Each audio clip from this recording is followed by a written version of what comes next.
രവിയൊന്നും പറഞ്ഞില്ലല്ലോ. ഞാനെന്താ പറയേണ്ടത്?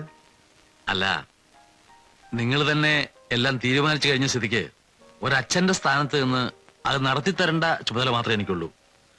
പിന്നെ ആരെയും ബോധിപ്പിക്കാനില്ലാത്തതുകൊണ്ട് ഒരു രജിസ്റ്റർ മാരേജിന്റെ ആവശ്യമേ ഉള്ളെന്ന് തോന്നുന്നു. നാളെ ഒരു നല്ല മുഹൂർത്തമുണ്ട്, 10നും 10:30ക്കും ഇടയ്ക്ക്. രജിസ്റ്റർ ഓഫീസിൽ ഞങ്ങൾ എത്തിക്കോളാം. രവി അവിടെ വന്നാ മതി. എന്താ? ഞാൻ എത്തിക്കോളാം.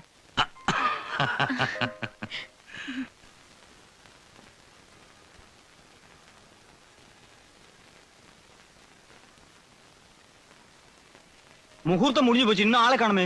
മുഹൂർത്തം മുടിച്ചാലും പറവായില്ലേ, இந்த ചടങ്ങ് നടന്നാ പോതും. വഴി എന്തോന്ന്?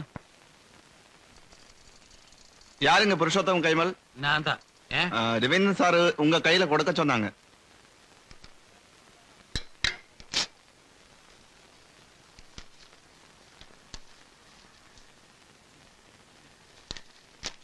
സ്വത്തും പണമൊന്നും ഇല്ലാത്ത ഒരു അനാഥ പെണ്ണിനെ എനിക്ക് ആവശ്യമില്ല.